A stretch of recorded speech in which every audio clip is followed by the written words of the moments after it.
أعوذ بالله من الشيطان الرجيم بسم الله الرحمن الرحيم إن الذين آمنوا وعملوا الصالحات وأقاموا الصلاة وآتوا الزكاة لهم أجرهم عند ربهم ولا خوف عليهم ولا هم يحزنون. ഇസ്ലാമിലെ വളരെ പ്രധാനപ്പെട്ട ഒരു ഘടകമാണ് സക്കാത്ത് എന്ന് പറയുന്നത്. ഇസ്ലാമിൻ്റെ പഞ്ചസ്തംഭങ്ങളിൽ മൂന്നാമതായി എണ്ണപ്പെട്ടതാണ് സക്കാത്ത്. സമൂഹത്തിൻ്റെ സാമ്പത്തികവും സാമൂഹികവുമായ എല്ലാവിധ സമാധാനവും സ്വസ്ഥതയും പുരോഗതിയും നിലകൊള്ളുന്നത് സക്കാത്ത് എന്ന അടിത്തറയിലാണ്. അതുകൊണ്ടാണ് വിശുദ്ധ ഖുർആൻ സക്കാത്ത് സംബന്ധിച്ച് ധാരാളം പരാമർശങ്ങൾ നടത്തിയിട്ടുള്ളത്. സക്കാത്ത് എന്ന പദത്തിൽ നിന്ന് വരുന്ന വ്യത്യസ്ത രൂപങ്ങൾ വിശുദ്ധ ഖുർആൻ 30 പ്രാവശ്യം പരാമർശിച്ചതായിട്ട് കാണാൻ സാധിക്കും. അതിൽ 27 പ്രാവശ്യവും നമസ്കാരത്തോട് ചേർത്താണ് സക്കാത്ത് പരാമർശിച്ചിരിക്കുന്നത്. കൂടാതെ സക്കാത്ത് എന്നതിന് പകരമായി ഉപയോഗിക്കുന്ന സദക്ക എന്ന പദവും അതിൽ നിന്ന് ഉത്ഭവിക്കുന്ന പദങ്ങളും 150-ലധികം സ്ഥലങ്ങളിൽ ഖുർആൻ ഉപയോഗിച്ചിരിക്കുന്നു. ഖുർആനും സുന്നത്തും വളരെ കൃത്യമായും വ്യക്തമായും സക്കാത്തിനെ സംബന്ധിച്ച് ഗൗരവത്തോടു കൂടി ചർച്ച ചെയ്യുകയും ഒരാൾ വിശ്വാസിയാവണമെങ്കിൽ ശരീഅത്ത് നിർണയിച്ച വിഹിതമനുസരിച്ച സമ്പത്ത് ഒരാളുടെ കൈവശമുണ്ടെങ്കിൽ അതിൽ നിന്ന് അള്ളാഹു നിശ്ചയിച്ച ആളുകൾക്ക് വിഭാഗങ്ങൾക്ക് നൽകണമെന്ന് പറഞ്ഞ വിഹിതം സമ്പത്തിൽ നിന്ന് അയാൾ നൽകേണ്ടതുണ്ട്. അപ്പോൾ മാത്രമേ അയാൾ മുസ്ലിമായി പരിഗണിക്കപ്പെടുകയുള്ളൂ. ഇസ്ലാമിക സാഹോദര്യത്തിൽ അയാൾക്ക് അപ്പോഴേ അവകാശമുണ്ടാവുകയുള്ളൂ. ഇസ്ലാമിക രാഷ്ട്രമാണെങ്കിൽ ആ രാഷ്ട്രത്തിൽ അയാൾ അച്ചടക്കത്തോടു കൂടി ജീവിക്കുന്ന പൗരനായി അംഗീകരിക്കപ്പെടുകയുള്ളൂ. ഈ അർത്ഥത്തിലുള്ള ഒരുപാട് പ്രാധാന്യങ്ങൾ സക്കാത്ത് എന്നതിന് ഇസ്ലാം നൽകിയിട്ടുണ്ട് എന്നത് അതിൻ്റെ പ്രാധാന്യം നമ്മെ ബോധ്യപ്പെടുത്തുന്നതാണ്. അതോടൊപ്പം വിശുദ്ധ ഖുർആൻ സക്കാത്ത് വളരെ വ്യവസ്ഥാപിതമായും കൃത്യമായും സമൂഹത്തിൽ നടപ്പാക്കുവാനുള്ള പരിപാടികളും പദ്ധതികളും ആവിഷ്കരിച്ചിട്ടുണ്ട്. ഖുർആൻ അതിൻ്റെ തത്വം പഠിപ്പിക്കുകയും പ്രവാചകൻ സല്ലല്ലാഹു അലൈഹി വസല്ലം അത് പ്രയോഗത്തിൽ വരുത്തുകയും ഇസ്ലാമിക ഭരണ സംവിധാനം അതിൻ്റെ യഥാർത്ഥ സ്വഭാവത്തിലുണ്ടായിരുന്ന കാലഘട്ടങ്ങളിൽ ഖലീഫമാരുടെയും അവർക്ക് ശേഷമുള്ള നൂറ്റാണ്ടുകളിലുമൊക്കെയുള്ള ഭരണാധികാരികൾ സക്കാത്തിൻ്റെ കാര്യത്തിൽ പ്രത്യേകം ശ്രദ്ധ പതിപ്പിച്ചിരുന്നു എന്നതും ഇസ്ലാമിക ചരിത്രം പരിശോധിച്ചാൽ കാണാൻ കഴിയുന്ന കാര്യമാണ്. ഈ അർത്ഥത്തിൽ സക്കാത്ത് നൽകാത്ത ഒരാൾ അത് നൽകാൻ അർഹതയുണ്ടായിരിക്കെ നൽകുന്നില്ലെങ്കിൽ അയാൾ മുസ്ലിം അല്ല, ഇസ്ലാമിക സമൂഹത്തിൻ്റെ ഭാഗമല്ല, ഇസ്ലാമിൻ്റെ പുറത്താണ് അയാളുടെ സ്ഥാനം. ഇസ്ലാമിക ഭരണ സംവിധാനത്തിലാണ് അങ്ങനെയുള്ള ഒരാൾ ഉണ്ടാകുന്നത് എങ്കിൽ അയാൾ സാമൂഹികമായ ദ്രോഹിയായും രാജ്യദ്രോഹിയായും രാഷ്ട്രം കാണുകയും ആ അർത്ഥത്തിലുള്ള ശിക്ഷ അയാളുടെ നേരെ ഇവിടെ വെച്ച് തന്നെ കൈകാര്യം ചെയ്യപ്പെടുകയും ചെയ്യും. പരലോകത്താവട്ടെ വിശുദ്ധ ഖുർആൻ തന്നെ വ്യക്തമാക്കിയതുപോലെ ശാശ്വതമായ നരകമായിരിക്കും അത്തരം ആളുകളുടെ വാസസ്ഥലം എന്നതും പ്രത്യേകം നമ്മൾ ഓർത്തിരിക്കേണ്ടതാണ്. സക്കാത്തിനെ സംബന്ധിച്ച് വിശുദ്ധ ഖുർആൻ നേരത്തെ സൂചിപ്പിച്ചതുപോലെ സക്കാത്ത് എന്ന പ്രയോഗത്തിലൂടെയും സദക്ക എന്ന പ്രയോഗത്തിലൂടെയും ധാരാളം സ്ഥലങ്ങളിൽ പരാമർശിച്ചിട്ടുണ്ട്. അതിൽ 1-2 ആയത്തുകൾ മാത്രം ഉദാഹരണത്തിന് വേണ്ടി പരാമർശിക്കുകയാണ്. ഇസ്ലാമിക സമൂഹത്തിൽ ഉൾക്കൊള്ളുന്ന മനുഷ്യൻ, അവൻ വ്യക്തിയാവട്ടെ, സമൂഹമാവട്ടെ, രാഷ്ട്രമാവട്ടെ, എല്ലാ അവസ്ഥയിലും നമസ്കാരം പോലെ തന്നെ സക്കാത്ത് നിർബന്ധമാണ് എന്ന് ബോധ്യപ്പെടുത്തുന്ന ആയത്താണ് സൂറത്തുൽ ബഖറ 277 ആയത്ത്. ഇന്നല്ലദീന ആമനു വഅമിലുസ്സാലിഹാത്ത്, ഈമാൻ വിശ്വാസം അംഗീകരിക്കുകയും സൽക്കർമ്മങ്ങൾ അനുഷ്ഠിക്കുകയും വാക്കാമുസ്സലാത്ത നമസ്കാരം അതിന് നിശ്ചയിച്ച വ്യവസ്ഥകളോടുകൂടി നിർവഹിക്കുകയും വാത്തു സക്കാത്ത് നൽകുകയും ചെയ്ത ആളുകൾ ലഹും അജ്റുഹും ഇൻദ റബ്ബിഹിം, അവർക്ക് അവരുടെ രക്ഷിതാവിങ്കൽ പ്രതിഫലമുണ്ട്.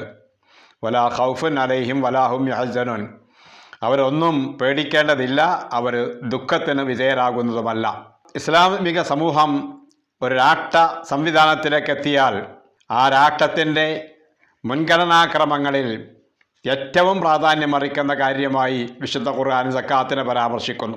അല്ലദീന ഇൻ മക്കന്നാഹും ഫിൽ അർളി അഖാമുസ്സലാത്ത വആത്തു സക്കാത്ത വഅമറു ബിൽ മഅറൂഫ് വനഹൗ അനിൽ മുൻകർ വലില്ലാഹി അഖ്ബത്തുൽ ഉമൂർ എന്ന സൂറത്തു നൂറിലെ 41-ാമത്തെ ആയത്ത് ഈ കാര്യം വ്യക്തമാക്കുന്നു. അവർക്ക് ഭൂമിയിൽ നമ്മൾ സൗകര്യം ചെയ്തു കൊടുത്താൽ, അഥവാ ഭരണപരമായ സൗകര്യം ലഭിച്ചാൽ നമസ്കാരം ഇഖാമത്ത് ചെയ്യുകയും സക്കാത്ത് നൽകുകയും ചെയ്യുന്നു, നന്മ കൽപ്പിക്കുന്നു, തിന്മകൾ നിരോധിക്കുന്നു. എല്ലാ കാര്യങ്ങളുടെയും അന്തിമ ഫലം തീരുമാനിക്കുന്നത് അള്ളാഹു ആണ്. അതിൻ്റെ എല്ലാ വിധത്തിലുള്ള കൈകാര്യങ്ങളും തീർപ്പുകളും അള്ളാഹുവിന് മാത്രം ബാധകമായ കാര്യമാണ്. അള്ളാഹു ആണ് അതൊക്കെ കൈകാര്യം ചെയ്യുന്നത്. ഇനി ഹദീസിലേക്ക് തിരിഞ്ഞാലും ധാരാളം ഹദീസുകൾ ഈ കാര്യത്തിൽ പ്രവാചകനിൽ നിന്ന് ഉദ്ധരിക്കപ്പെടുന്നതായിട്ട് കാണാൻ സാധിക്കും. അബൂ ഹുറൈറയിൽ നിന്ന് ബുഖാരിയും മുസ്ലിമും അതുപോലുള്ള ഹദീസ് ഗ്രന്ഥങ്ങളൊക്കെ ഉദ്ധരിച്ചിരിക്കുന്ന ഒരു ഹദീസ് കാണാം. ഒരിക്കൽ പ്രവാചകൻ സല്ലല്ലാഹു അലൈഹി വസല്ലമയുടെ അടുത്ത് ഇന്ന അറാബിയൻ അത്തൻ നബിയ സല്ലല്ലാഹു അലൈഹി വസല്ലം, നബിയുടെ അടുത്ത് വന്നു ഒരു ഗ്രാമീണൻ. എന്നിട്ട് അദ്ദേഹം പറഞ്ഞു, ദുല്ലനി അല അമലിൻ ഇദാ അമൽതുഹു ദഖൽതുൽ ജന്ന, പ്രവാചകരെ എനിക്ക് അങ്ങൊന്നൊരു കാര്യം പഠിപ്പിച്ചു തരണം, അത് ഞാൻ ചെയ്താൽ ഞാൻ സ്വർഗ്ഗത്തിൽ പ്രവേശിക്കും. പ്രവാചകൻ സല്ലല്ലാഹു അലൈഹി വസല്ലം പറഞ്ഞു, തഅബുദുല്ലാഹ വലാ തുശ്രികു ബിഹി ഷൈഅ, നീ അള്ളാഹുവിനെ ഇബാദത്ത് ചെയ്യുക, അള്ളാഹുവിൽ യാതൊന്നിനെയും പങ്കു ചേർക്കാതിരിക്കുക. തുഖീമു സ്വലാത്ത അൽ മക്തൂബ, ഫർളായ നമസ്കാരം അതിൻ്റേതായ വ്യവസ്ഥയോടുകൂടി പൂർത്തീകരിക്കുക. വത്തു അദ്ദി സക്കാത്ത് അൽ മഫ്റൂള, നിർബന്ധമായ സമ്പത്തിൻ്റെ ദാനം നിർവഹിക്കുക. വതസൂമു റമളാൻ, റമളാനിലെ നോമ്പ് അനുഷ്ഠിക്കുക. ഇത്രയും പ്രവാചകൻ പറഞ്ഞപ്പോൾ അദ്ദേഹം പറഞ്ഞു, വല്ലദീ നഫ്സി ബിയദിഹി ലാ അസീദു അലാ ഹാദ, എൻ്റെ ആത്മാവ് ഏതൊരു ശക്തിയുടെ കയ്യിൽ സുരക്ഷിതമാണോ അവനിൽ സത്യം, അള്ളാഹുവിൻ്റെ ദൂതൻ പറഞ്ഞ ഈ കാര്യത്തിൽ ഞാൻ ഒന്നും കൂട്ടുകയില്ല, അത് പൂർണ്ണമായി ഞാൻ പാലിക്കും. അങ്ങനെ അദ്ദേഹം പോയി, വന്ന വഴിക്ക് എന്ന് പോവുക. അങ്ങനെ അദ്ദേഹം പിന്തിരിഞ്ഞപ്പോൾ നബി സല്ലല്ലാഹു അലൈഹി വസല്ലം പറഞ്ഞു, മൻ സറഹു അൻ യൻദുറ ഇലാ റജുലിൻ മിൻ അഹ്ലിൽ ജന്ന ഫൽ യൻദുർ ഇലാ ഹാദ, സ്വർഗത്തിൽ പ്രവേശിക്കുന്ന സ്വർഗാവകാശിയായ ഒരാളെ കാണണമെങ്കിൽ നിങ്ങൾ ആ മനുഷ്യനെ നോക്കിക്കോളൂ എന്ന് പ്രവാചകൻ സല്ലല്ലാഹു അലൈഹി വസല്ലം പറയുകയുണ്ടായി. ഈ വാക്കുകളൊക്കെ ബുഖാരിയുടേതാണ്. ഇതേപോലെ മുസ്ലിമും മറ്റുള്ള എല്ലാ ഹദീസ് ഗ്രന്ഥങ്ങളിലും ഇത് കാണാൻ സാധിക്കും. അപ്പോൾ ഈ അർത്ഥത്തിൽ നേരത്തെ സൂചിപ്പിച്ചതുപോലെ മുസ്ലിം ആവാൻ, ഇസ്ലാമിക സമൂഹത്തിൻ്റെ ഭാഗമാവാൻ, ഇസ്ലാമിക സാഹോദര്യം ലഭിക്കാൻ, രാഷ്ട്രത്തിലെ പൗരത്വം നിലനിർത്താൻ, അതേപോലെ അച്ചടക്കമുള്ള പൗരനായി നിലനിൽക്കാൻ, സ്വർഗപ്രവേശനം നേടുവാൻ, അള്ളാഹുവിൻ്റെ സംതൃപ്തിയും സാമീപ്യവും അള്ളാഹുവിൻ്റെ എല്ലാ അനുഗ്രഹങ്ങളും ലഭിക്കുവാൻ ഒക്കെ സക്കാത്ത് നിർബന്ധമായി നൽകേണ്ടതുണ്ട് എന്ന് വിശുദ്ധ ഖുർആൻ പഠിപ്പിച്ചിരിക്കുന്നു. അതുകൊണ്ട് തന്നെയാണ് പ്രവാചകൻ സല്ലല്ലാഹു അലൈഹി വസല്ലമയുടെ വഫാത്തിനെ തുടർന്ന് സിദ്ദീഖുൽ അക്ബർ ഖലീഫയാവുകയും അറബികളിൽ നബിയുടെ മരണത്തെ തുടർന്ന് കുറേ ആളുകൾ ഇസ്ലാമിൽ നിന്ന് പുറത്തു പോകാൻ തീരുമാനിക്കുകയും ചെയ്തപ്പോൾ ആ പുറത്തു പോവുക എന്നത് അള്ളാഹു ഏകനാണ് എന്ന കാര്യം നിഷേധിച്ചുകൊണ്ടോ പ്രവാചകനല്ല എന്ന് പ്രഖ്യാപിച്ചുകൊണ്ടോ പരലോകമില്ല എന്ന് നിഷേധിച്ചുകൊണ്ടോ അല്ല അവർ കാഫറായി എന്ന് ഇസ്ലാമിക സമൂഹം മനസ്സിലാക്കുന്നത്. സക്കാത്ത് പ്രവാചകൻ്റെ കാലത്ത് നൽകിയിരുന്നത് പോലെ നൽകുകയില്ല എന്നതായിരുന്നു അവരുടെ വാദം. അഥവാ ഗവൺമെൻറ്റിന് അത് നൽകുകയില്ല എന്നായിരുന്നു അവർ പറഞ്ഞിരുന്നത്. അങ്ങനെയുള്ള വിഭാഗത്തിനെതിരെയാണ് ഭരണാധികാരിയായ അബൂബക്കർ സിദ്ദീഖ് റളിയല്ലാഹു അൻഹു യുദ്ധം പ്രഖ്യാപിച്ചത്. ആ പ്രഖ്യാപിച്ച കാര്യം ദഹിക്കാതെ ഉമർ ഖത്താബ് പോലും അദ്ദേഹത്തിൽ ചോദിച്ചു, അള്ളാഹു അല്ലാതെ മറ്റൊരു ഇലാഹില്ല എന്ന് അംഗീകരിക്കുക, അതിൻ്റെ ബാധ്യതകൾ പൂർത്തീകരിക്കുക എന്നതാണ്. അങ്ങനെ ചെയ്താൽ അവർ അസമൂമിന്നി മാലഹു വനഫ്സഹു, അവൻ്റെ എല്ലാവിധത്തിലുള്ള സമ്പത്തും അവൻ്റെ ശരീരവും അവൻ്റെ ജീവനും ഒക്കെ സുരക്ഷിതമാക്കി എന്നല്ലേ പ്രവാചകൻ പറഞ്ഞത്. പിന്നെ എങ്ങനെ താങ്കൾക്ക് യുദ്ധം ചെയ്യാൻ ന്യായമുണ്ട് എന്ന് ചോദിച്ച ഉമറിനോട് അബൂബക്കർ സിദ്ദീഖ് റളിയല്ലാഹു അൻഹു പറഞ്ഞു, അവിടെ പ്രവാചകൻ പറഞ്ഞു ഇല്ലാ ബി ഹഖി, ഇസ്ലാമിൻ്റെ അവകാശം എന്ന് പറഞ്ഞതിൽ അള്ളാഹുവിൻ്റെ അവകാശമാണ് സക്കാത്ത്. അതുകൊണ്ട് ആരെങ്കിലും അള്ളാഹുവിൻ്റെ പ്രവാചകൻ്റെ ബൈത്തുൽ മാലിലേക്ക് നൽകിയിരുന്ന സക്കാത്തിൽ നിന്ന് ഒരൊട്ടകത്തെ അല്ലെങ്കിൽ ഒരു ആടിനെ കെട്ടാൻ ഉപയോഗിച്ച കയറ് നിഷേധിച്ചാൽ അതിൻ്റെ പേരിൽ പോലും ഞാൻ യുദ്ധം ചെയ്യും എന്ന് പ്രഖ്യാപിക്കുകയും ഇസ്ലാമിക രാഷ്ട്രത്തിനെതിരെ ഉണ്ടായ ആ വിപ്ലവം അദ്ദേഹം അടിച്ചമർത്തുകയും പൂർണ്ണമായ സ്വസ്ഥതയും സമാധാനവും ഇസ്ലാമിക രാജ്യങ്ങളിൽ അദ്ദേഹം തിരിച്ചു കൊണ്ടുവരികയും ചെയ്തു എന്നത് സക്കാത്തുമായി ബന്ധപ്പെട്ടാണ് എന്നതും നമ്മൾ ഓർക്കുമ്പോൾ ആദ്യകാല തലമുറ സക്കാത്തിൻ്റെ കാര്യത്തിൽ എത്രമാത്രം ഗൗരവവും പ്രാധാന്യവും നൽകിയിരുന്നു എന്ന് നമുക്ക് മനസ്സിലാക്കാൻ കഴിയുന്നതാണ്. സക്കാത്ത് നിർബന്ധമാക്കപ്പെട്ടത് എപ്പോഴാണ് എന്ന കാര്യത്തിൽ മഹാഭൂരിപക്ഷം പണ്ഡിതന്മാരും പറയുന്നത് ഹിജറ 2-ാം വർഷം റമദാനിലെ നോമ്പ് നിർബന്ധമാക്കുന്നതിന് മുമ്പാണ് സക്കാത്ത് നിർബന്ധമാക്കിയത് എന്നാണ്. ഇത് പരിഗണിച്ചുകൊണ്ടായിരിക്കണം ഇമാം ബുഖാരി സക്കാത്തുമായി ബന്ധപ്പെട്ട ഹദീസുകൾ, നോമ്പിനെ സംബന്ധിക്കുന്ന ഹദീസുകൾക്ക് മുമ്പ് തൻ്റെ ഗ്രന്ഥത്തിൽ രേഖപ്പെടുത്തിയത് എന്നതുകൂടി നമ്മൾ ഓർത്തിരിക്കേണ്ടതാണ്. ഇബ്നുൽ അസീറിനെ പോലുള്ള ചരിത്രകാരന്മാരുടെ വീക്ഷണമനുസരിച്ച് സക്കാത്ത് നിർബന്ധമാക്കപ്പെട്ടത് ഹിജറ 9-ാം വർഷത്തിലാണ് എന്നൊക്കെ പറയുന്ന ചില ഉദ്ധരണികൾ കാണാൻ സാധിക്കും. പക്ഷേ അത് ആധികാരികമല്ല. സഹിയായ സ്ഥിരപ്പെട്ട ഒരുപാട് ഹദീസുകൾ അതിന് വിരുദ്ധമാണ്. മിക്കവാറും മഹാഭൂരിപക്ഷം പണ്ഡിതന്മാരും അംഗീകരിച്ച 2-ാം വർഷം റമദാനിന് മുമ്പ് എന്നതാണ് സ്വീകാര്യയോഗ്യമായി മനസ്സിലാക്കാൻ കഴിയുന്നത് എന്നതും നമ്മൾ സാന്ദർഭികമായി ഓർത്തിരിക്കേണ്ടതുണ്ട്. അതോടൊപ്പം സക്കാത്ത് എന്താണ് എന്നതും നമ്മൾ ഓർത്തിരിക്കേണ്ടതുണ്ട്. ഇമാം നബവി റളിയല്ലാഹു അൻഹു പറയുന്നുണ്ട്, ഹാവിയുടെ കർത്താവും മറ്റു പണ്ഡിതന്മാരും പറഞ്ഞ പ്രകാരം ഷറയിൽ സക്കാത്ത് എന്നത് നിർണിതമായ ധനത്തിൽ നിന്നും നിർണിതമായ ഉപാധികളോടെ നിർണിതമായ വിഭാഗങ്ങൾക്ക് വേണ്ടി സ്വീകരിക്കപ്പെടുന്ന നിർണിതമായ സമ്പത്തിൻ്റെ വിഹിതം എന്നാണ് സക്കാത്തിന് പണ്ഡിതന്മാർ നൽകിയിരിക്കുന്ന നിർവചനങ്ങൾ. ഇത് തഫ്സീറുകളിലും ഹദീസ് ഗ്രന്ഥങ്ങളുടെ വിശദീകരണങ്ങളിലും അതേപോലെ കർമ്മശാസ്ത്ര ഗ്രന്ഥങ്ങളിലുമൊക്കെ അല്പസ്വല്പം വ്യത്യാസത്തോടു കൂടി കാണാൻ സാധിക്കുന്നതാണ്. ഇനി സക്കാത്തിൻ്റെ യുക്തി എന്താണ്, സക്കാത്ത് നിർബന്ധമാക്കിയതിൻ്റെ യുക്തി എന്ന കാര്യം പരിശോധിക്കുമ്പോൾ അത് വിശുദ്ധ ഖുർആനിൽ നിന്ന് തന്നെ നമുക്ക് കണ്ടെത്താൻ സാധിക്കും. വളരെയധികം വിശദാംശങ്ങൾ ഹദീസുകളിലും അതേപോലെ മറ്റ് പണ്ഡിതന്മാരുടെ പ്രയോഗങ്ങളിലുമൊക്കെ നമുക്ക് കാണാനും സാധിക്കുന്നതാണ്. ഖുർആൻ സൂറത്ത് തൗബയിൽ പറഞ്ഞതായിട്ട് കാണാൻ സാധിക്കും, ഖുദ് മിൻ അംവാലിഹിം സദഖത്തൻ തുതഹിറുഹും വതുസക്കിഹിം ബിഹാ വസല്ലി അലൈഹിം ഇന്ന സലാത്തക സക്കനുൽ ലഹും വല്ലാഹു സമീഉൻ അലീം. പ്രവാചകരെ, അവരുടെ ധനങ്ങളിൽ നിന്നും താങ്കൾ സക്കാത്ത് സ്വീകരിക്കുക. അത് അവരെ ശുദ്ധീകരിക്കും, അവരെ സംസ്കരിക്കുകയും ചെയ്യും. അവർക്ക് വേണ്ടി താങ്കൾ പ്രാർത്ഥിക്കുക. താങ്കളുടെ പ്രാർത്ഥന അവർക്ക് സമാധാനമേകുന്നതാണ്. അള്ളാഹു എല്ലാം കേൾക്കുന്നവനും എല്ലാം അറിയുന്നവനുമാണല്ലോ. ഇവിടെ 2 പ്രയോഗങ്ങൾ വളരെ അധികം വിശദീകരണം അർഹിക്കുന്നതാണ്. ഒന്ന് തുതഹിറുഹും, രണ്ടാമത് തുസക്കിഹിം ബിഹ. അവരെ ശുദ്ധീകരിക്കും എന്ന് പറഞ്ഞാൽ ഒരു ഭാഗത്ത് മനുഷ്യനെ, മുസ്ലിമായ വ്യക്തിയെ, അതേപോലെ സമൂഹത്തെ, രാഷ്ട്രത്തെ, അവരുടെ ആത്മീയമായ സകലമാന മേഖലകളിലും സക്കാത്ത് ശുദ്ധീകരിക്കുന്നു എന്ന് മനസ്സിലാക്കാൻ കഴിയും. അത് ഇസ്ലാമിക സമൂഹത്തിൽ ചരിത്രം പരിശോധിച്ചാൽ കാണാൻ സാധിക്കും. ആ സമൂഹത്തിൽ ഉള്ളവനും ഇല്ലാത്തവനും തമ്മിൽ സംഘടനം ഉണ്ടാവുകയില്ല. അങ്ങനെയുള്ള ഒരൊറ്റ ഉദാഹരണവും ഇസ്ലാമിക രാഷ്ട്രത്തിൽ, ഇസ്ലാമിക സമൂഹത്തിൽ കാണിക്കാൻ സാധ്യമല്ല. ഇസ്ലാമിക സംവിധാനം അതിൻ്റെ പൂർണ്ണ രൂപത്തിലുള്ള ഘട്ടത്തിൽ തങ്ങളുടെ അവകാശം ലഭിക്കാത്തതിൻ്റെ പേരിൽ ആരെങ്കിലും മറ്റൊരു മുതലാളിക്കെതിരെ അല്ലെങ്കിൽ ഒരു കമ്പനിക്കെതിരെ അല്ലെങ്കിൽ ഒരു കൃഷിക്കാരനെതിരെ ഏതെങ്കിലും വിധത്തിലുള്ള ആയുധ പ്രയോഗമോ അല്ലെങ്കിൽ സമരത്തിൻ്റെതായ സ്വരമോ ഉയർത്തിയത് ഇസ്ലാമിക സമൂഹത്തിൽ കാണാൻ സാധ്യമല്ല. മറ്റു സമൂഹങ്ങളിൽ കാണുന്നത് പോലെ ഉള്ളവനും ഇല്ലാത്തവനും പൂർണ്ണമായ സംസ്കാരത്തോടു കൂടി ജീവിക്കുന്ന ഒരു മാനസികാവസ്ഥ, ഒരു പ്രായോഗികമായ തലം സക്കാത്ത് ഉണ്ടാക്കിയിട്ടുണ്ട് എന്ന് കാണാൻ സാധിക്കും. അതേപോലെ പരസ്പരം സമ്പത്തിൻ്റെ പേരിൽ പകയ വിശേഷമോ, അതേപോലെ പരസ്പരം പരദൂഷണം പറയുന്ന ഏർപ്പാടോ, ഏഷണി ആയിട്ട് നടക്കുന്ന ഏർപ്പാടോ, അതുപോലെ അതിൻ്റെ പേരിൽ കള്ളത്തരങ്ങളും പൊള്ളത്തരങ്ങളും പ്രചരിപ്പിച്ചുകൊണ്ട് സമൂഹത്തിൽ മാലിന്യം പരത്തുന്ന, സമൂഹത്തിൽ അകൽച്ചയുണ്ടാക്കുന്ന, വൈരാഗ്യമുണ്ടാക്കുന്ന ഒരവസ്ഥയും ഇസ്ലാമിക സമൂഹത്തിൽ കാണാൻ സാധ്യമല്ല എന്നതിൽ നിന്ന് തുതഹിറുഹും, അവരെ അത് ശുദ്ധീകരിക്കും എന്ന് പറഞ്ഞതിൻ്റെ ഒരു വശം നമുക്ക് മനസ്സിലാക്കാൻ സാധിക്കും. എല്ലാ വിശദാംശങ്ങളും കടക്കുക സാധ്യമല്ല, പഠിച്ച് മനസ്സിലാക്കേണ്ട കാര്യങ്ങളാണ്.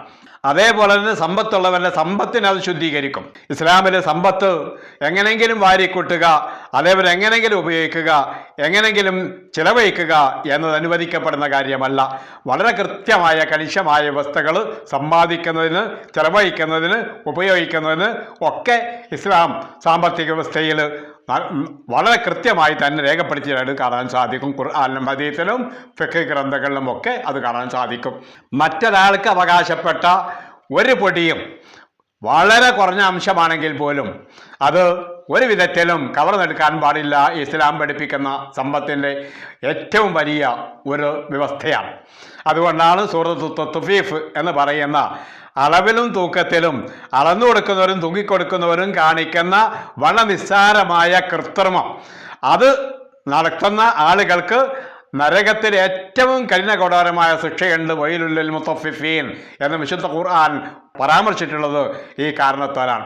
അതുപോലെ മറ്റുള്ളവരുടെ അവകാശത്തിൽ നിന്ന് ഒന്നും തട്ടിയെടുക്കുക, അത് വഞ്ചനയിലൂടെ ആവാം, അഴിമതിയിലൂടെ ആവാം, പഠിച്ചു പറയിലൂടെ ആവാം, കൊള്ളലാഭത്തിലൂടെ ആവാം, പൊഴ്ത്തിവെപ്പിലൂടെ ആവാം, അങ്ങനെ തുടങ്ങി ഏത് സ്വഭാവത്തിലുള്ളതായിരുന്നാലും ശരി അതൊന്നും ഇസ്ലാം അനുവദിക്കുന്നില്ല. അള്ളാഹുവിൻ്റെ ഖുർആൻ ഓതിക്കൊണ്ടോ ഹദീസ് ഓതിക്കൊണ്ടോ ഇസ്ലാമിൻ്റെ നിർദ്ദേശങ്ങൾ പറഞ്ഞുകൊണ്ടോ തട്ടിയെടുക്കുന്നതായിരുന്നാലും ശരി അത് ഇസ്ലാം അംഗീകരിക്കുകയില്ല. അങ്ങനെയുള്ള സാമ്പത്തികമായ ഒരു വിധത്തിലുള്ള അനാശാസ്യ പ്രവർത്തനങ്ങളും ഇസ്ലാം അംഗീകരിക്കുന്നില്ല.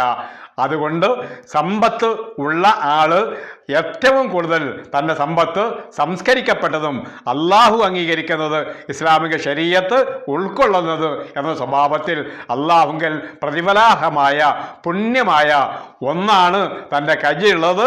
ഈ സമ്പത്ത് മുഖേന എനിക്ക് അള്ളാഹുവിൻ്റെ സാമീപ്യവും സ്വർഗവും നേടാൻ കഴിയും എന്ന് ഉറപ്പുവരുത്തുക എന്നതാണ് തത്ഹീർ എന്നതുകൊണ്ട് അർത്ഥമാക്കുന്ന രണ്ടാമത്തെ വശം. അതേപോലെ സംസ്കരണം എന്ന് പറയുമ്പോഴും ഈ പറഞ്ഞ രണ്ട് വശങ്ങളും വ്യക്തി, സമൂഹം, കുടുംബം, മുതലാളി, തൊഴിലാളി, അതുപോലെ ഭരണാധിപൻ, ഭരണീയർ, ഇങ്ങനെ തുടങ്ങി എല്ലാ ആളുകളും പൂർണ്ണമായ സംസ്കാരത്തോടു കൂടി ഉന്നതമായ സ്വഭാവ ഗുണങ്ങളോടുകൂടി പരസ്പരം പെരുമാറി ജീവിക്കുന്ന ശാന്തിയുടെയും സമാധാനത്തിൻ്റെയും പൂർണ്ണമായ ഒരു സ്വർഗ സമാനമായ രാജ്യമായി, സമൂഹമായി ഇസ്ലാമിക സമൂഹം മാറുക എന്നത് സക്കാത്ത് കൊണ്ട് ഉദ്ദേശിക്കപ്പെടുന്ന കാര്യമാണ്. അതിൻ്റെ യുക്തിയാണ്. ഇതുപോലെ ഒരുപാട് കാര്യങ്ങൾ ആ കാര്യത്തിൽ പണ്ഡിതന്മാർ രേഖപ്പെടുത്തിയതായിട്ട് കാണാൻ സാധിക്കും. ഇനി ഒരു കാര്യം കൂടി ഇപ്പോൾ ഓർമ്മിപ്പിക്കുന്ന ബാക്കി കാര്യങ്ങൾ മറ്റൊരു സന്ദർഭത്തിൽ. എന്താണ് ധനം എന്ന കാര്യത്തിൽ ഒരുപാട് അഭിപ്രായ വ്യത്യാസങ്ങൾ സമൂഹത്തിൽ നിൽക്കുന്നുണ്ട്. നമ്മുടെ കേരളത്തിലൊക്കെ പ്രത്യേകിച്ചും അങ്ങനെയുള്ള കാര്യങ്ങൾ നിൽക്കുന്നുണ്ട്. അതുകൊണ്ട് വളരെ പരിമിതമായ ചില സമ്പത്തിന് മാത്രം സക്കാത്ത് ബാധകമാക്കുകയും മറ്റുള്ളതിലൊക്കെ നിഷേധാത്മക നിലപാട് സ്വീകരിക്കുകയും ചെയ്യുന്ന സംഘടനകളെയും സമൂഹങ്ങളെയും അതേപോലെ പണ്ഡിതന്മാരെയും ഒക്കെ നമുക്ക് നമ്മുടെ സമൂഹത്തിൽ കാണാൻ സാധിക്കും. ഈ നിലപാട് ശരിയല്ല എന്ന് അവരൊക്കെ മനസ്സിലാക്കിയിരിക്കുന്നത് സൂക്ഷ്മമായി ഈ കാര്യം പഠിക്കാൻ ശ്രമിക്കേണ്ടതുണ്ട്. അങ്ങനെ സഹാബത്തിൻ്റെയും താബികളുടെയും അതുപോലെ മദ്ഹബിൻ്റെ ഇമാമുകളുടെയും ഒക്കെ ഗ്രന്ഥങ്ങളും അവരുടെ വിവരണങ്ങളും ഒക്കെ പരിശോധിച്ചുകൊണ്ടും ഖുർആനിൻ്റെ മൊത്തം പ്രയോഗങ്ങളും അറബി ഭാഷാ പ്രയോഗങ്ങളും ഒക്കെ വെച്ചുകൊണ്ടും എന്താണ് ഖുർആനും സുന്നത്തും സക്കാത്ത് നിർബന്ധമാക്കിക്കൊണ്ട് ഖുർആൻ പറഞ്ഞ ഖുദ് മിൻ അംവാലിഹിം സദഖത്തൻ, അവരുടെ ധനങ്ങളിൽ നിന്ന് സദഖ സ്വീകരിക്കുക എന്ന് ഖുർആൻ പറഞ്ഞെടുത്ത് ഉപയോഗിച്ചിരിക്കുന്ന ധനം എന്നത് പരിശോധിക്കപ്പെടുന്ന കാര്യമാണ്. എല്ലാ വിശദീകരണത്തിലേക്കും പോകുന്നില്ല. കൂടുതൽ പഠിക്കാൻ ആഗ്രഹിക്കുന്നവർ, ആധികാരികമായി മനസ്സിലാക്കാൻ ആഗ്രഹിക്കുന്നവർ നേരത്തെ പറഞ്ഞതുപോലെ ഇസ്ലാമിൻ്റെ മൂല ഗ്രന്ഥങ്ങളും അതുപോലെ അറബി ഭാഷയും അതേപോലെ ഭാഷാ നിഘണ്ടുക്കളും അതേപോലെ തന്നെ പണ്ഡിതന്മാരുടെ ഗ്രന്ഥങ്ങളും ഒക്കെ വായിച്ചുകൊണ്ട് അത് പഠിക്കാൻ ശ്രമിക്കണമെന്ന് മാത്രമേ ഇപ്പോൾ പറയുന്നുള്ളൂ. ഒരു കാര്യം മാത്രം ഇവിടെ ഓർമ്മിപ്പിക്കാം. ഇമാം ഖുർത്തുബി ഖുദ് മിൻ അംവാലിഹിം സദഖത്തൻ എന്ന ആയത്ത് വിശദീകരിച്ചുകൊണ്ട് ഈ കാര്യം ചർച്ച ചെയ്തതായിട്ട് കാണാൻ സാധിക്കും. അത് ഒരുപാട് ഉദ്ധരണികളൊക്കെ അദ്ദേഹം പറഞ്ഞ ശേഷം ചിലപ്പോൾ ധനം എന്നറിയാൻ 10 പൈസ ധനം എന്നറിയാം, 1 കോടി റുപ്യ ഉണ്ടായാലും ധനം എന്നറിയാം, 1 സെന്റ് ഭൂമിയുള്ളവന് അത് ധനാണ്. അതേപോലെ ഒരു അടക്ക കയ്യുള്ളവന് അത് ധനാണ്, 10,000 അടക്ക കയ്യുള്ളവന് അത് ധനാണ്. ഇതൊക്കെ നമുക്ക് മനസ്സിലാകുന്ന കാര്യമാണ്. ഇതേപോലെ തന്നെ നമ്മൾ മനസ്സിലാക്കുന്ന കാര്യം റബ്ബർ തോട്ടമായാലും ശരി, അതേപോലെ തേൻ കൃഷിയായാലും ശരി, ആട് വളർത്തലായാലും ശരി, അതേപോലെ മറ്റ് മൃഗങ്ങളെ വളർത്തലായാലും ശരി, അതിലൂടെയൊക്കെ കച്ചവടം ചെയ്ത് പണം സമ്പാദിക്കലായാലും ശരി, അതിനൊക്കെ ഉപയോഗിക്കുന്ന എല്ലാം തന്നെ ധനമാണ്, സമ്പത്താണ് എന്ന കാര്യം മനസ്സിലാക്കാൻ ഒരുപാട് കിതാബൊന്നും ഓതേണ്ടതില്ല, ഒരുപാട് വാദപ്രതിവാദം ആവശ്യമില്ല. സാമാന്യമായി ഏത് മനുഷ്യനും ബുദ്ധിയുള്ള സമൂഹത്തിൽ ജീവിക്കുന്ന ഏതൊരാൾക്കും ബോധ്യപ്പെടുന്നതാണ്. ഈ അർത്ഥത്തിലാണ് ഇമാം ഖുർത്തുബി ആ കാര്യം പറയുന്നത്. വൽ മഅറൂഫ് മിൻ കലാമിൽ അറബി അന്ന കുല്ലമാ തുമവ്വലു വ തുംലകു ഹുവ മാൽ. അറബികളുടെ സംസാരത്തിൽ നിന്ന് മനസ്സിലാക്കപ്പെടുന്ന അറിയപ്പെടുന്ന കാര്യം ധനം ആയിട്ട് പരിഗണിക്കപ്പെടുകയും അതേപോലെ ഉടമപ്പെടുത്തുകയും ചെയ്യുന്ന, തൻ്റെ ഉടമസ്ഥത നീങ്ങിപ്പോകുമ്പോൾ കേസും കൂട്ടവും തല്ലും തകരാറും ഒക്കെ ഉണ്ടാക്കുന്നതിന് കാരണമായി എന്തൊക്കെ ഉണ്ടോ അത് മുഴുവൻ മാലുൻ ധനമാണ് എന്നാണ് അദ്ദേഹം പറഞ്ഞിരിക്കുന്നത്. എന്നിട്ട് അതിന് അദ്ദേഹം തെളിവ് പറയുന്നത് ഖൗലി സല്ലല്ലാഹു അലൈഹി വസല്ലം, റസൂൽ സല്ലല്ലാഹു അലൈഹി വസല്ലം പറഞ്ഞ വാക്കാണ് അതിൻ്റെ തെളിവ്. യഖൂലു ഇബ്നു ആദം, ആദമിൻ്റെ മകൻ മനുഷ്യൻ പറയുന്നു, മാലി മാലി, എൻ്റെ ധനം എൻ്റെ ധനം എന്നവൻ പറയുന്നു. വൈന്നമാ ലഹു മിൻ മാലിഹി, അവൻ്റെ ധനത്തിൽ നിന്നും ലഭിക്കുന്നത് മാ അക്കല, അവൻ തിന്നതാണ്, ഫാഫിന, അതവൻ നശിപ്പിച്ചു, അഹു ലബിസ, അല്ലെങ്കിൽ അവൻ ധരിച്ചതാണ്, ഫാബില, അതവൻ ദ്രവിപ്പിച്ചു, ഔ തസദ്ദഖ, അല്ലെങ്കിൽ അവൻ ധർമ്മം ചെയ്തു, ഫംല, അതവൻ ഉപയോഗപ്പെടുത്തി. ഇങ്ങനെയുള്ളതൊക്കെ ധനമാണ് എന്ന് പ്രവാചകൻ സ്വല്ലല്ലാഹു അലൈഹി വസല്ലം പറഞ്ഞിട്ടുണ്ട്. അപ്പോൾ നമ്മൾ ഓർക്കേണ്ടത്, ഒരു പിടി ഭക്ഷണം കൊടുത്താൽ ധനമാണ്, ഒരു ചോള കാരക്ക കൊടുത്താൽ ധനമാണ്, അതേപോലെ ഒരു ചെറുനാരങ്ങ നമ്മൾ ഒരാൾക്ക് ആവശ്യക്കാരന് കൊടുത്താൽ അത് ധനമാണ്. അതുപോലെ എല്ലാ വസ്തുക്കളും, ഒരു വസ്ത്രം കൊടുത്താൽ, അതേപോലെ ഒരു ആട്ടിൻകുട്ടിയെ കൊടുത്താൽ, അല്പം മണ്ണ് കൊടുത്താൽ, അതുപോലെ കുറച്ച് പൊണ്ണ് കൊടുത്താൽ, അതുപോലെ 10 അടക്ക കൊടുത്താൽ, 10 തേങ്ങ കൊടുത്താൽ, അല്പം റബ്ബർ കൊടുത്താൽ, അതുപോലെ അല്പം തേൻ കൊടുത്താൽ, ഇതൊക്കെ ധനമായാണ് സമൂഹം അംഗീകരിക്കുക. ഇങ്ങനെയുള്ളതൊക്കെ സദക്കയിലും അതുപോലെ പരലോക വിജയത്തിനും വേണ്ടി ഉപയോഗപ്പെടുത്തുക. അങ്ങനെ ഉപയോഗപ്പെടുത്തിയാൽ അതാണ് യഥാർത്ഥത്തിൽ ധനം സമ്പാദിച്ച മനുഷ്യന് പരലോകത്ത് ലഭിക്കാനുള്ളത് എന്ന് പ്രവാചകൻ പറഞ്ഞതിൽ നിന്ന് ധനത്തിൻ്റെ വിപുലമായ മേഖല നമുക്ക് മനസ്സിലാക്കാൻ സാധിക്കുന്നതാണ് എന്നത് നമ്മൾ പ്രത്യേകം ഓർക്കുന്നത്.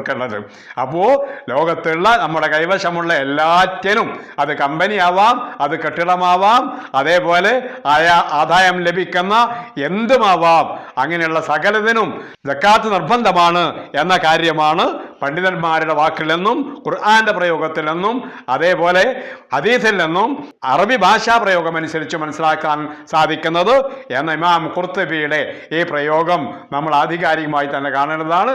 അതുപോലുള്ള ഒരുപാട് പ്രയോഗങ്ങൾ ഗ്രന്ഥങ്ങളിലൂടെ നമുക്ക് കണ്ടെത്താൻ സാധിക്കും. അതൊക്കെ പഠിച്ചും മനസ്സിലാക്കിയും സക്കാത്തിൻ്റെ പ്രാധാന്യവും സക്കാത്ത് ബാധകമാകുന്ന ധനങ്ങളും ഒക്കെ നമ്മൾ ഓർത്തു വെക്കുകയും അതിൻ്റെ ഗൗരവം, അതിൻ്റെ യുക്തി, അത് നൽകിയിട്ടില്ലെങ്കിൽ പരലോകത്ത് വരാൻ പോകുന്ന കഠോരമായ ശിക്ഷ, അതേപോലെ ഈ ലോകത്ത് തന്നെ ഇസ്ലാമിക സമൂഹത്തിൽ അത്തരം വ്യക്തികൾക്ക് ചമഞ്ഞ് നടക്കാൻ സാധിക്കുമെങ്കിലും യഥാർത്ഥത്തിൽ ഒരർഹതയും മുസ്ലിമാണെന്ന് പറയുവാനില്ല എന്നിത്യാദി കാര്യങ്ങളൊക്കെ കൃത്യമായി നമ്മൾ മനസ്സിലാക്കേണ്ടതുണ്ട്. ഇൻഷാ അല്ലാഹ് ഇതിൻ്റെ മറ്റൊരു ഭാഗത്തിൽ ഏതൊക്കെ ധനം, ആ ഓരോ ധനത്തിൻ്റെയും വിഹിതം ഏത്, ആരാണ് സക്കാത്ത് വാങ്ങാൻ അർഹർ, ആരാണ് കൊടുക്കേണ്ടത് എന്നിത്യാദി കാര്യങ്ങൾ ഇൻഷാ അല്ലാഹ് വിവരിക്കാം. അള്ളാഹു അനുഗ്രഹിക്കട്ടെ. ഇസ്ലാം നൽകുന്ന നിർദ്ദേശങ്ങളും നിയമങ്ങളും ഉപദേശങ്ങളും ഒക്കെ സ്വീകരിച്ച് യഥാർത്ഥ മുസ്ലിങ്ങളായി ജീവിച്ച് നമുക്കും നമ്മോടൊപ്പം ജീവിക്കുന്ന മുസ്ലിം അമുസ്ലിം എന്ന വ്യത്യാസമില്ലാതെ മുഴുവൻ മനുഷ്യർക്കും നന്മയും സൗകര്യവും സൗഭാഗ്യവും പ്രദാനം ചെയ്യാൻ ഇസ്ലാം നിർണയിച്ചിരിക്കുന്ന സക്കാത്ത് പോലുള്ള കാര്യങ്ങൾ വിശദമായി അംഗീകരിക്കുവാനും അത് ഉപയോഗപ്പെടുത്തുവാനും സാധിക്കുന്ന ഭാഗ്യവാന്മാരിലും അള്ളാഹു നമ്മെ ഉൾപ്പെടുത്തി തരുമാറാവട്ടെ. യഥാർത്ഥ മുസ്ലിങ്ങളായി ജീവിക്കാനും മരിക്കാനും അള്ളാഹു നമ്മെ അനുഗ്രഹിക്കട്ടെ. വാഖിറു ദഅ്വാനാ അനിൽ ഹംദുലില്ലാഹി റബ്ബിൽ ആലമീൻ.